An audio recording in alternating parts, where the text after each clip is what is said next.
बिस्मिल्लाहिर्रहमानिर्रहीम। अस्सलाम वालेकुम माय यूट्यूब फैमिली। आज मैं आप सबके साथ मुहर्रम स्पेशल चना दाल पुलाव की रेसिपी शेयर करने जा रही हूँ, जो स्पेशली मुहर्रम में नियाज के लिए बनाई जाती है। लेकिन आप इसे चाहे तो कभी भी बना सकते हैं। अगर आपके पास घर में सब्जी नहीं है या फिर आप दाल चावल नहीं खाना चाहते हैं, कुछ झटपट से बहुत ही मज़ेदार सा बनाना चाहते हैं ना, चटपटा सा, तो आप इस पुलाव को ट्राई कर सकते हैं। ट्रस्ट में ये बहुत ही ज़्यादा टेस्टी लगता है। तो चलिए फटाफट से रेसिपी स्टार्ट करते हैं। तो सबसे पहले हम चावल को भिगो कर रख देंगे। मैंने ये 2 कप चावल लिया है मेजरिंग कप से, और इसे अच्छे से वॉश करके हम भिगो कर रख देंगे। जब तक हम बाकी की चीजें करेंगे तब तक चावल को भिगोए हुए आधा घंटा हो जाएगा। और यहाँ पर पैन में हम डालेंगे दाल। ये मैंने 1 कप चने की दाल को 1 घंटे पहले भिगो कर रख दिया था। ये देखिए ये सॉफ्ट भी हो गए हैं, जिससे कि इसे पकने में ना ज्यादा टाइम नहीं लगेगा, इसलिए मैं इसे पैन में पका रही हूँ। ये जल्दी से कुक हो जाएंगे क्योंकि भीगे हुए हैं। और हमें जो दाल है ना वो बिल्कुल खड़ी खड़ी चाहिए, दाल को हमें पूरा नहीं गलाना है, इसलिए मैं इसे पैन में पका रही हूँ। जैसे ही दाल 90% कुक हो जाएगी तो मैं गैस का फ्लेम बंद कर दूंगी। अगर आप चाहें तो आप प्रेशर कुकर में भी इसे पका सकते हैं। उसमें आपको दाल को पहले से फुलाने की जरूरत नहीं है। अगर आपके पास टाइम नहीं है दाल को भिगोने का, तो आप डायरेक्ट इसे प्रेशर कुक कर ले, 1 या 2 विसल आने तक हाई फ्लेम पे, क्योंकि दाल हमें मैशी नहीं चाहिए, दाल गली भी हुई होनी चाहिए और खड़ी खड़ी भी होनी चाहिए। तो नमक डाल के हम इसे छोड़ देंगे पकने के लिए, जब तक की जो दाल है वो 90% डन नहीं हो जाती। तो ये देखिए यहाँ पर दाल को मैंने पका लिया है। मैं आपको चेक करके दिखा देती हूँ। दाल जो है वो 90% गल चुकी है। ये देखिए जैसे ही दाल पक गई थी ना, मैंने इसमें थोड़ा मोड़ा जो पानी था उसे स्ट्रेन करके हटा दिया है। और इसे अभी हम साइड में रख देते हैं दाल को। ये देखिए बिल्कुल खड़ी खड़ी दाल है, ऐसी ही दाल हमें चाहिए, दाल को गलाना नहीं है पुलाव के लिए। अब हम एक पतीले में सरसों तेल ऐड करेंगे, और जैसे ही गर्म हो जाएगा हम इसमें ऐड करेंगे प्याज। तो ये 2 मीडियम साइज के प्याज को मैंने पतला पतला स्लाइस कर लिया है, और प्याज को हमें यहाँ पर करना है गोल्डन ब्राउन।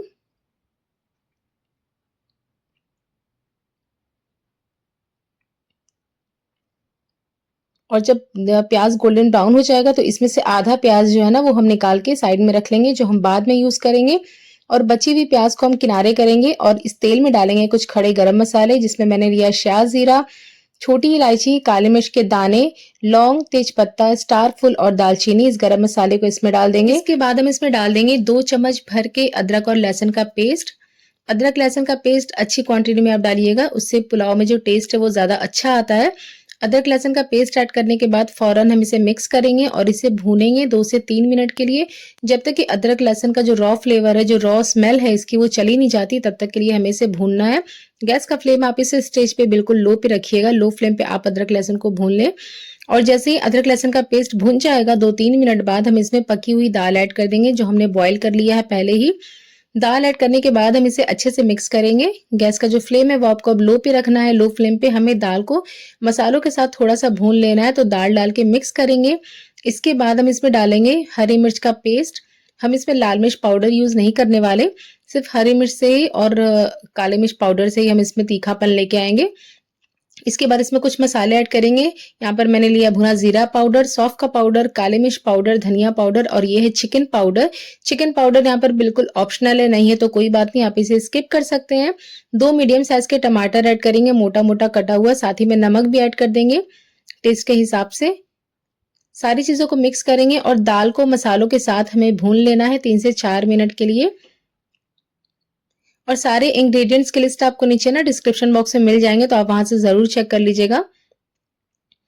अच्छे से मिक्स करने के बाद हम इसे कवर करके रखेंगे लो फ्लेम पर। 3 से 4 मिनट के लिए हम इसे पका लेंगे, जब तक कि मसाले और दाल अच्छे से पक नहीं जाते, भुन नहीं जाते और टमाटर थोड़ा सॉफ्ट नहीं हो जाता। तो ये देखिए 5 मिनट बाद मैंने इसे खोला है, मतलब मैंने बीच में एक बार और इसे चलाया था। 5 मिनट के लिए आपको डायरेक्ट छोड़ नहीं देना है, बीच में 1-2 बार आपको चलाते भी रहना है इसको। मिक्स करके अब इसमें पानी ऐड करेंगे। तो 2 कप चावल के लिए हम इसमें 4 कप पानी ऐड करेंगे। उसी कप से, जिस कप से आपने चावल लिया था, उसी कप से आपको पानी भी ऐड करना है। तो मैंने 4 कप इसमें पानी ऐड कर दिया है। अब हम इसे कवर करके हाई फ्लेम पे रखेंगे, जब तक कि पानी में उबाल नहीं आ जाता। तो ये देखिए यहाँ पर पानी में उबाल आ गया है, गैस का फ्लेम हाई पे है। तो अब हम इसमें भीगे हुए चावल ऐड कर देंगे, और इस स्टेज पे भी आपको गैस का फ्लेम हाई पर ही रखना है। अभी हम इसे खोलकर ढक्कन लगाए बिना इसे खुले में ही हम हाई फ्लेम पर पकाएंगे। साथ में ऐड करेंगे 1 छोटा चम्मच गरम मसाला पाउडर, 3 से 4 हरी मिर्च जिसे मैंने स्लिट कर लिया है। नमक ऐड करेंगे हम चावल के लिए, पहले हमने दाल के टाइम पे नमक ऐड किया था। और इस स्टेज पे आप थोड़ा सा पानी टेस्ट करके नमक चेक कर सकते हैं कम या ज्यादा। आप इसी समय से एडजस्ट कर सकते हैं। गैस का फ्लेम हाई पे करेंगे और इसे छोड़ देंगे पकने के लिए जब तक कि पानी ऊपर से ड्राई नहीं हो जाता। आप देख सकते हैं इसमें आपको बड़े-बड़े बबल्स दिख रहे होंगे, मतलब ऊपर से पानी ड्राई हो गया है लेकिन नीचे में पानी है। अब हम इसमें ऐड करेंगे केवड़ा एसेंस, जिसमें मैंने ऑरेंज फूड कलर डाल के रखा था। साथ में डाल देंगे ढेर सारा हरा धनिया। इसके बाद हमने जो ब्राउन अनियन को निकाला था ना स्टार्टिंग में, वो प्याज हम यहाँ पर पूरा ऐड कर देंगे। और लास्ट में हम ऐड करेंगे इसके ऊपर से 1-2 चम्मच देसी घी। और अब इसे कवर करके हम दम पे पकाएंगे 10 मिनट के लिए। लो फ्लेम पर आपको दम पे पकाना है। तो ये देखिए यहाँ पर टोटल 10 मिनट हो गया है इसे दम पे पकाते हुए। गैस का फ्लेम मैंने बंद कर दिया है। आप देख सकते हैं अच्छे से इसमें से स्टीम निकल रही है। तो फोक की हेल्प से हम नीचे के चावल को ऊपर कर देंगे, जिससे कि जो हमारे चावल के दाने हैं ना वो टूटे ना, क्योंकि इस टाइम पे ये काफ़ी गर्म है, टूट सकते हैं।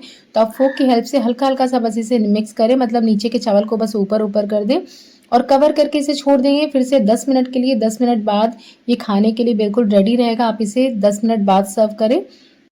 तो चलिए अब हम इस गर्मा गर्म चना दाल पुलाव को सर्व कर लेते हैं। इसके साथ ना आपको नहीं तो किसी तरह का रायता चाहिए, ना तो सालन चाहिए, बस आप इसे अचार के साथ भी इंजॉय कर सकते हैं या फिर प्याज काट लें बस। और ये बहुत ही ज़्यादा मज़े का लगता है, आप यकीन करें।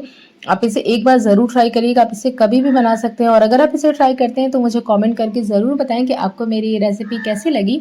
मिलते हैं एक और नई रेसिपी के साथ, तब तक के लिए अल्लाह हाफिज़।